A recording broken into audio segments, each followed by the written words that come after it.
ఆంధ్రప్రదేశ్ రాజకీయాలు జోరందుకున్నాయి. ఇప్పటికే అధికార ప్రతిపక్ష పార్టీలు గెలుపే ధ్యేయంగా ఓటర్లను ఆకట్టుకునే పనిలో ఉంటున్నాయి.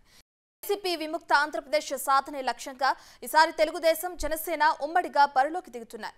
ఈ క్రమంలోనే ఏపీలో నయా ప్లాన్ కి టీడీపీ అధినేత చంద్రబాబు నాయుడు శ్రీకారం చుట్టారని సమాచారం అందుతుంది.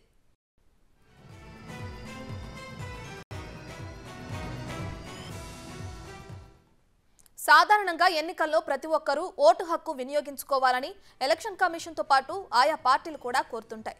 కానీ ఎన్నికల్లో మాత్రం పూర్తి స్థాయిలో ఓటింగ్ శాతం నమోదు కావటం లేదు. ఇప్పుడు ఓటు హక్కు వినియోగించుకొని వారినే టీడీపీ టార్గెట్ చేసినట్లు తెలుస్తుంది. 2014, 2019 ఎన్నికల్లో ఓటు వేయని వారిపై ఈసారి టీడీపీ ఫోకస్ పెట్టింది. ఇటీవల కొన్ని రాష్ట్రాలలో కూడా ఈ ప్లాన్ ని అమలు చేయగా 11 నియోజకవర్గాల్లో ఈ వ్యూహాన్ని అమలు చేస్తే 9 నియోజకవర్గాల పరిధిలో గెలుపొందడం విశేషం.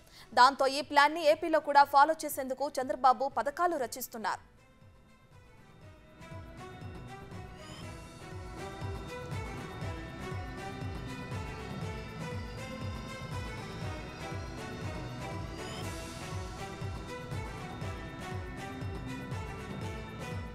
మరోవైపు నిన్న హైదరాబాద్ లో జనసేన చీఫ్ పవన్ కళ్యాణ్ తో చంద్రబాబు భేటీ అయ్యారు. పవన్ నివాసంలో ఆయనను కలిసిన చంద్రబాబు వచ్చే ఎన్నికల్లో సమిష్టిగా ఎలా ముందుకు వెళ్లాలనే దానిపై చర్చించారు. సమావేశంలో ఉమ్మడి మేనిఫెస్టో, భవిష్యత్ రాజకీయ కార్యాచరణ గురించి, ఎన్నికల యాక్షన్ ప్లాన్ గురించి ఇరు పార్టీల అధినేతలు పూర్తి స్థాయిలో చర్చించినట్లు తెలిపారు. సుమారు 2.5 గంటల పాటు సుదీర్ఘంగా సాగిన ఈ కీలక భేటీలో నాదెండ్ల మనోహర్ కూడా పాల్గొన్నారు.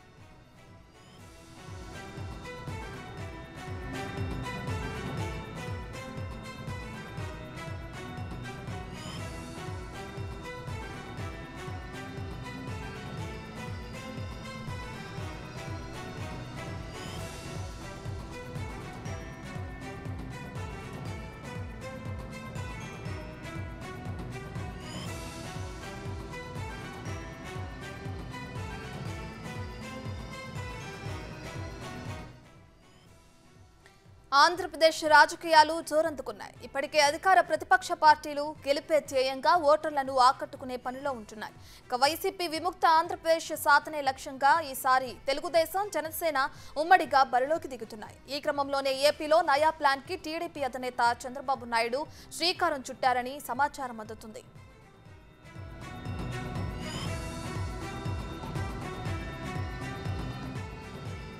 సాధారణంగా ఎన్నికల్లో ప్రతి ఒక్కరూ ఓటు హక్కు వినియోగించుకోవాలని ఎలక్షన్ కమిషన్ తో పాటు ఆయా పార్టీలు కూడా కోరుతుంటాయి. కానీ ఎన్నికల్లో మాత్రం పూర్తి స్థాయిలో ఓటింగ్ శాతం నమోదు కావటం లేదు. ఇప్పుడు ఓటు హక్కు వినియోగించుకొని వారినే టీడీపీ టార్గెట్ చేసినట్లు తెలుస్తోంది. అయితే 2014, 2019 ఎన్నికల్లో ఓటు వేయని వారిపై ఈసారి టీడీపీ ఫోకస్ పెట్టింది. ఇటీవల కొన్ని రాష్ట్రాలలో కూడా ఈ ప్లాన్ ని అమలు చేయగా మంచి ఫలితాలు వచ్చాయి. 11 నియోజకవర్గాలలో ఈ వ్యూహాన్ని అమలు చేస్తే 9 నియోజకవర్గాల పరిధిలో గెలుపొందడం విశేషం. దాంతో ఈ ప్లాన్ ని ఏపీలో కూడా ఫాలో చేసేందుకు చంద్రబాబు పథకాలు రచిస్తున్నారు.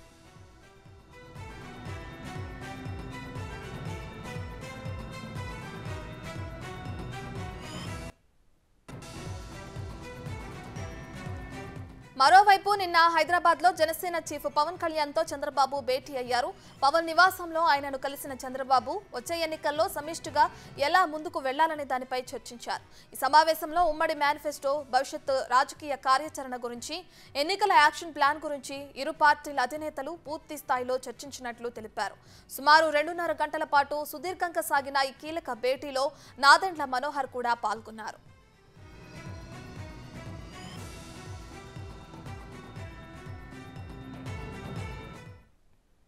వచ్చే ఎన్నికల్లో గెలిపే ధ్యేయంగా ముందుకెళ్తున్నారు అటు చంద్రబాబు నాయుడు. ఇక దీనికి సంబంధించి మరోవైపు నిన్న హైదరాబాద్ లో జనసేన చీఫ్ పవన్ కళ్యాణ్ తో కూడా ఇటు చంద్రబాబు నాయుడు భేటీ అయ్యారు. ఈ భేటీలో అటు పవన్, చంద్రబాబుతో సహా నాదెండ్ల మనోహర్ కూడా పాల్గొన్నారు. దీనికి సంబంధించిన అప్డేట్స్ మా ప్రతినిధి శివ అందిస్తారు. సో శివ, చెప్పండి, నిన్న జరిగిన అటు చంద్రబాబు, పవన్ కళ్యాణ్ మీటింగ్ లో ప్రత్యేకించి ఏ అంశాల గురించి చర్చించినట్లు సమాచారం ఉంది? రత్న, మొత్తం మీద చూసుకుంటే జనసేన అధినేత పవన్ కళ్యాణ్ నివాసానికి చంద్రబాబు సరిగ్గా 10 సంవత్సరాల విరామం తర్వాత వెళ్లారు. 2014 ఎన్నికల్లో పొత్తుకు ముందు చంద్రబాబు పవన్ కళ్యాణ్ నివాసానికి హైదరాబాద్ లో వెళ్లారు. మళ్ళీ నిన్న ఆయన వెళ్లటం జరిగింది. ప్రధానంగా చూసుకుంటే ఇటీవల కాలంలో రాబిన్ శర్మ ఒక నివేదికని తయారు చేశారు సర్వేకి సంబంధించి. ఆ నివేదికపై వీరిద్దరూ చర్చించారు. దాంతో పాటుగా ఉమ్మడి మేనిఫెస్టో, రెండు పార్టీలు కలిసి నిర్వహించబోతున్న సభలు సమావేశాలు అభ్యర్థుల కార్యాచరణ అంటే జనసేనకు సంబంధించి 42 స్థానాలు అడుగుతా ఉంది, టీడీపీకి సంబంధించి 25 స్థానాలు ఇస్తామని చెప్పి కూడా ఒక ప్రపోజల్ పెట్టారు. జనసేన 4 ఎంపీలు అడుగుతుంది, టీడీపీ 2 ఎంపీలు ఇస్తానంటున్నారు. దీనికి సంబంధించి కూడా నిన్న వీరి మధ్య కూడా దాదాపుగా 2 గంటల పైగా కూడా చర్చలు జరిగినట్లు తెలుస్తా ఉంది.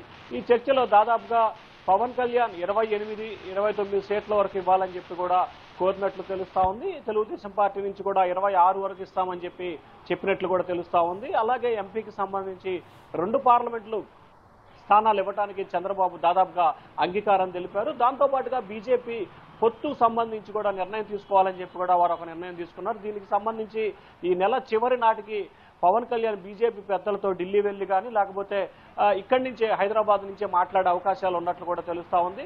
బీజేపీ నుంచి స్పష్టత వచ్చిన తర్వాత జనవరి మొదటి వారంలో కానీ లేకపోతే డిసెంబర్ చివరి నాటికి వీరిద్దరికి సంబంధించిన అభ్యర్థుల ఖరారు చేసే అవకాశం కనిపిస్తా ఉంది. ఈ నెల చివరికి కానీ లేకపోతే జనవరి మొదటి వారంలో దాదాపుగా 100 నుంచి 130 మంది అభ్యర్థులని మొదటి జాబితాకు కూడా ప్రకటించబోతున్నారు. ఆ తర్వాత మిగిలిన అభ్యర్థుల జాబితాని సంక్రాంతి నాటికి ప్రకటించే అవకాశాలు అయితే కనిపిస్తా ఉన్నాయి. అలాగే భవిష్యత్తులో చేయబోతున్నా ఇంకా ఎన్నికలకు సంబంధించి కొంత ముందస్తుగా జరిగే అవకాశం నేపథ్యంలో కూడా కేవలం 2 నెలల టైం మాత్రమే ఉంది కాబట్టి ఎటువంటి కార్యాచరణ రూపొందించాలి, ఏ విధంగా ముందుకెళ్లాలి, అలాగే వైఎస్ఆర్సీపీకి సంబంధించి సీట్లలో మార్పులు చేర్పులు అసంతృప్తికి సంబంధించి ఉన్న పరిస్థితి కనిపిస్తూ ఉంది. దీంట్లో 15 నుంచి 20 మంది ఎమ్మెల్యేలు కానీ ఇన్ఛార్జీలు కానీ ఇటు టీడీపీ ఇటు జనసేనకు సంబంధించి సంప్రదింపులు జరుపుతున్నట్లు కూడా వీరి మధ్య చర్చకు వచ్చింది. ఈ నేపథ్యంలో వారిని తీర్చుకోవాలా వద్దా, ఒకవేళ తీసుకుంటే అక్కడ పరిస్థితి ఏమిటి అనే దానికి సంబంధించి కూడా చాలా ఎక్కువ టైం వీరి మధ్య కూడా చర్చ జరిగినట్టు తెలుస్తా ఉంది. రత్న రైట్ శివ, అయితే ఎక్కడైతే ఏ నియోజకవర్గంలో అయితే ఓటింగ్ శాతం ఎక్కువగా నమోదు అవ్వట్లేదో అక్కడే ఈసారి టీడీపీ అధినేత చంద్రబాబు నాయుడు ఫోకస్ పెట్టారని తెలుస్తుంది. దీనికి సంబంధించి ఆయన ఎటువంటి కార్యాచరణ రూపొందించే అవకాశం ఉండొచ్చు శివ? రత్న, ఇప్పటికే చంద్రబాబు సర్వేలకు సంబంధించి కానీ కొత్త టెక్నాలజీ విషయంలో కానీ అభ్యర్థుల ఎంపిక 2004-99 నుంచి కూడా ప్రయోగాలు చేస్తూ కూడా ఆయన అభ్యర్థుల ఎంపిక చేస్తున్నారు. తాజాగా ఆయన సరికొత్త టెక్నాలజీని ఉపయోగించబోతున్నారు. ఇటీవల కాలంలో ఆయన మీడియా సమావేశంలో కూడా తన వద్ద సరికొత్త టెక్నాలజీ ఉంది, ఆ టెక్నాలజీ నా వద్దే ఉంటుంది, ఆ టెక్నాలజీని వినియోగించుకొని అభ్యర్థుల ఎంపిక సంబంధించి ప్రక్రియ పూర్తి చేస్తానని చెప్పారు. సో ఈ నేపథ్యంలో ఏదైతే 2004, 2014, 2019 సంబంధించి ఎవరైతే అసెంబ్లీ ఎన్నికలకు సంబంధించి ఓటు హక్కు వినియోగించుకోలేదో వారిపై పూర్తి స్థాయిలో ఫోకస్ పెట్టాలని చెప్పి టీడీపీ అధిష్టానం భావిస్తూ ఉంది. మనం ప్రధానంగా చూసుకుంటే కనుక ఒక్కొక్క నియోజకవర్గానికి 1,80,000 నుంచి 2,20,000 వరకు ప్రతి నియోజకవర్గంలో కూడా ఓటర్లు ఉంటారు. దీంట్లో 65 నుంచి 70% మాత్రమే ఓటర్లు తమ ఓటు హక్కుని వినియోగించుకుంటారు. అంటే దాదాపుగా 50 నుంచి 60,000 మంది ఓటర్లు తమ ఓటు హక్కుని వినియోగించుకోలేకపోతున్నారు. ఇటు 14 కానీ 19 కానీ లేకపోతే మొన్న జరిగిన తెలంగాణ ఎన్నికలకు సంబంధించి కానీ. సో ఈ నేపథ్యంలో వాటికి సంబంధించి ఖచ్చితంగా 20 నుంచి 25% ఓటర్లని ఖచ్చితంగా నియోజకవర్గానికి తీసుకొచ్చి ఓట్లు వేయించే బాధ్యత తీసుకోవాలని చెప్పి ఖచ్చితంగా చంద్రబాబు దీనికోసం ఒక ప్రత్యేకమైన టీం కూడా ఏర్పాటు చేశారు. వారికి సంబంధించి ఒక యాప్ని క్రియేట్ చేయటం, ఈ యాప్కు సంబంధించి కూడా మీరు ఇప్పటివరకు ఎందుకు ఓటు వేయలేదు, ప్రధానమైన కారణం ఏమిటి, అలాగే మీ నియోజకవర్గానికి సంబంధించి మీరు ఏ పార్టీ వైపు మొగ్గు చూపుతారు, అధికార పార్టీ టీడీపీ వైసీపీ, వాళ్ళకి గనక రాజకీయాల పట్ల ఆసక్తి గనక ఉన్నట్లయితే ఖచ్చితంగా ఆ నియోజకవర్గంలో అధికార పార్టీ నుంచి వీరున్నారు, మా పార్టీ నుంచి వీరున్నారు, వీరిలో మీరు ఎవరికి మద్దతు తెలుపుతారు అనే అంశాలకు సంబంధించి కూడా ఒక 5-6 ప్రశ్నలతో కూడుకున్న జాబితాను కూడా తయారు చేసినట్టు తెలుస్తా ఉంది. ఆ జాబితాని బేరేజ్ వేసుకొని అంటే రెగ్యులర్గా ఏదైతే పోలింగ్ అవుతుందో ఆ పోలింగ్ అయిన దానికి సంబంధించి ఎవరి ఓట్లు వారికి ఆటోమేటిక్గా పడిపోతాయి. ఒక 10 నుంచి 15% ఓట్లు మాత్రమే తటస్థులుగా ఉంటారు. ఆ తటస్థులు లాస్ట్ మూమెంట్లో అంటే అప్పుడున్న ప్రభుత్వం మీద అనుకూలత కానీ వ్యతిరేకతను వినియోగించుకొని వాడు తమ ఓటు హక్కుని వినియోగించుకుంటారు. సో ఇవి కాకుండా ఏదైతే ఓటింగ్ వేయడానికి ఎప్పటివరకు దూరంగా ఉన్న వారిని కనుక తీసుకొచ్చినట్లయితే చాలా నియోజకవర్గాలకు సంబంధించి కూడా 1000 నుంచి 1000 లోపు ఓడిపోయిన నియోజకవర్గాలు గతంలో చాలా ఉన్నాయి, 5,000 లోపు ఓడిపోయిన నియోజకవర్గాలు. సో ఈ నేపథ్యంలో ఎవరైతే ఓటింగ్ వేయకుండా దూరంగా ఉన్నారో వారిని కనుక తీసుకొచ్చి ఓటు వేయించుకున్నట్లయితే ఖచ్చితంగా 5 నుంచి 10,000 వరకు కూడా అదనంగా ఓట్లు వచ్చే అవకాశం కనిపిస్తా ఉంది. ఖచ్చితంగా అది మెజార్టీతో పాటు గెలుపుకి ప్రామాణికమయ్యే అవకాశం ఉందని చెప్పి కూడా చంద్రబాబు భావిస్తున్నారు. దీనిపై పూర్తి స్థాయిలో కూడా ఆయన ఫోకస్ పెట్టినట్టు తెలుస్తా ఉంది. రత్న రైట్, థ్యాంక్ యూ శివ.